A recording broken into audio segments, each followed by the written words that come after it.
If you guys are watching, make sure you go to event.supercell.com. But it might be too late to get some predictions for this round, but get yourself some free rewards for watching the stream. Yeah, absolutely. Free rewards going to be happening every single month as we see Ta come out with Drill here early on. Molite with some Gobs and a Log. Goblins maybe going to be just a little bit more popular than Skeletons because they survive to the Void as Mo comes out with a Princess here. I'm pretty sure Mo swapped the Goblins for maybe Skellies or something. I think he was running Skellies earlier in the day and now is running Goblins. And it just seems so much stronger because he can protect himself in the Void. Yeah, I'm wondering, though, what is the other evolution? You had Evo Skeletons before, and it looks like he's going to have Evo Knight instead. Evo Knight with Evo Tesla. Yep. So changing things up just a little bit here is Momo, who's been kind of doing that all day. We've seen the Princess Minor Poison deck, we've seen the Princess Barrel deck, and now we're seeing another version of like a classic bait deck, but obviously with Little Prince, Princess, and then we're putting in Goblins instead of Skellies or Ice Spirit or Goblin Gang. So just very small adjustments to the decks that Mohamed Light have run to kind of evolve with the meta. And that's pick up there. Yeah, there's that quick reaction time I'm talking about. If you're hovering the card and you're extremely quick, you can stop the Princess, but you have to have cat-like reflexes. I know. I'm always sitting there doing it. I'm always hovering. I'm like waiting for them to tick to 10, and then they'll wait for that one wasted elixir and me to like stop paying attention for half a second and then drop the Princess. It's not an easy grab. And you can see Mo was actually impressed that the Firecracker was able to pick up his Princess, not allowing it to get the shot. And then Mo did try for the King Tower activation and wasn't able to get that. Another Princess shot comes in there on that side, and now with Log out, we'll see if Mo decides to go in with a barrel, but usually Mo's got a few more steps to his process instead of just, if this card is out, then I attack with this. The fact that you can place the Evo Tesla at the bridge and it's such a strong play, it's really interesting to see how many different cards, especially over the last year, have evolved where this is the correct play when it never used to be that way. Yeah, Juicy. I think that's something that I've seen, at least in some of your streams, like especially when you're playing like Drill or like a Drill mirror match, you'll see that like Tesla becomes another like ground tank / defensive unit that basically always needs to be on the board. Do you think Tesla's too strong right now, or do you think it's fine? No, yeah, I think that Tesla needs a nerf.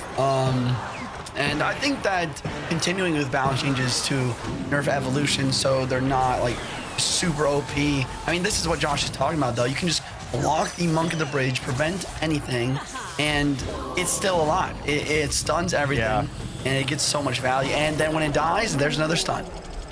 Yeah, that death stun was an interesting addition, which might actually end up being just too much of an adjustment. Mo's going to take a shot there from the Firecracker, but going to give some damage of his own on the opposite side, taking that down to below 1400 HP, 1992. And we'll see if another high Tesla gets played here on both sides. I mean, Ta was trying to pre-place the Monk so that way the Princess would never be able to do it, and then he was still forced to use his Evo Tesla, and it still got a shot. So just high. Molite will find a way to get damage on a tower. Nice Ice Spirit there from Ta to try to get some damage, stop those Goblins and get on top of tower, but Mo still able to clean it up. 1697, 1165 as the battle at the bridge of the Teslas continues to wage on. Here comes a Goblin Bow right now at the bridge as we head into triple elixir. Mo is under poison cycle as well. Ta needs to be aggressive with his drills plus poisons, but the Evo Tesla in cycle already with the Log prevents any damage whatsoever. And Ta, once again, quick enough with the guards, but here's the barrel. He has Log. I mean, solid defense, but Ta doesn't need good defense. He needs damage. Excuse me. Yeah, that's a really good point that you make there, Juice. I'm sure feeling the pressure, knowing that his opponents is starting to get that spell cycle in and being down as much as he is in damage, every single time it mounts so much pressure, and you can see he's still not going to get anything from the Goblins, both going to send out poisons, and Momo just trying to stay on the offensive. Good catches, though, with the Princess from Ta. And right there, Monk finally able to activate within the tower range, and that's big. Yeah, that's gonna get the game slightly closer. Can one of these Goblins, can the Firecracker get on top of the tower? Oh, I think they did. The log comes in, takes care of the princess. 506, 493. My goodness. My goodness. Wow. The 14 HP save. 13 HP save there from Mohamed Light. Yeah, going back to what you said about having to track multiple cards, I think that Mohamed Light is almost always having like 2 win conditions, or a win condition, but also a secondary win condition in his deck. I mean, he's using Mortar Graveyard today. He's using Princess plus Miner, Princess plus Goblin Barrel. It seems like he always has more than one way to win the game. You know, even Giant plus the Evo Bomber.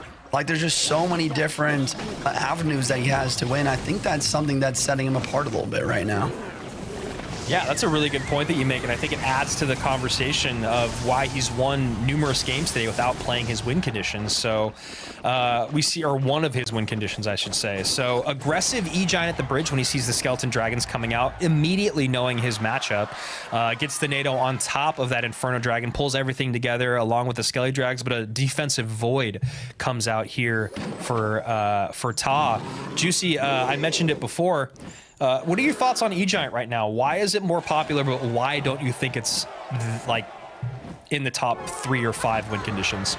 Honestly, I think it's the Void. I mean, you might think that Void would be good when paired with the Electro Giant, but you never get damage on tower like you do with a Lightning when you're using Electro Giant. And then on the other hand, we just saw it, the Void used on defense versus E-Giant can be very strong.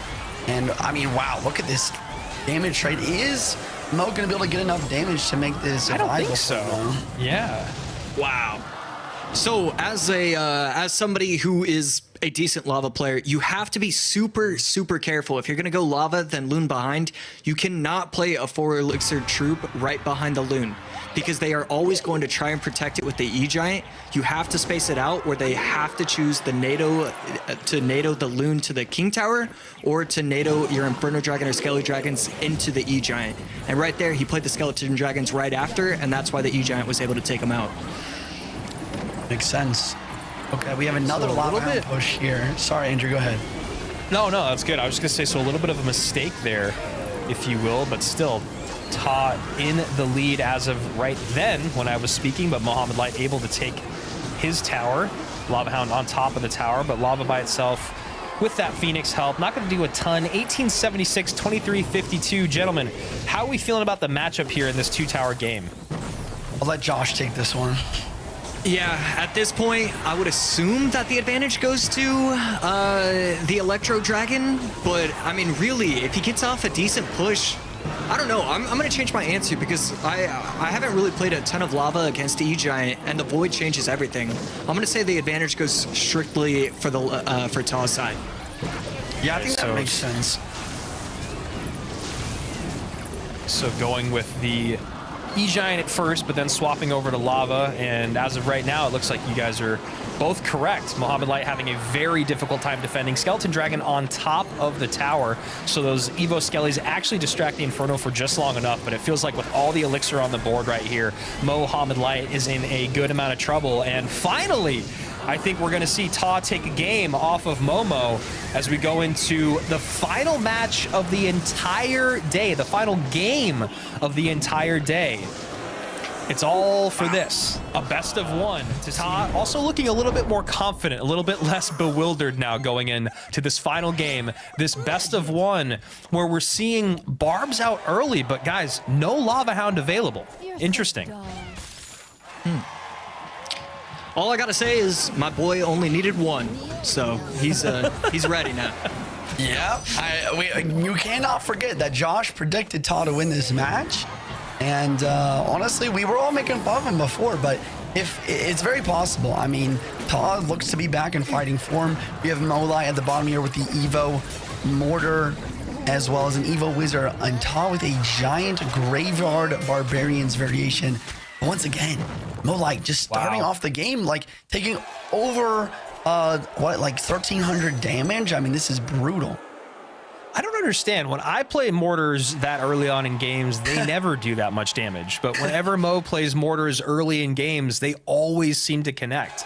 I don't know if that's the Mohamed Light effect or what, if he's doing something, if he's adding another layer in there, but I just feel like people are so concerned about what else Mo's doing that the mortar ends up being like the last thing on their checklist to do, but it always ends up stacking damage.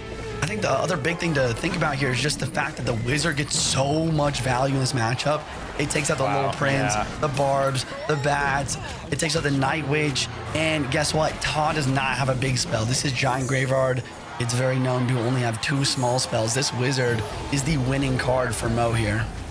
Yeah, and this you is know gonna be that he has to go surround. Yeah, sorry, AC. Is that what you were going to call it? I feel like we both were. Yeah. I mean, you just can't surround the Wizard like that. The well played coming out from Ta. I mean, this game is over just like that. Wizard winning a golden ticket, winning $6,000. When's the last time that's happened? Never. I'm sure it's never happened before.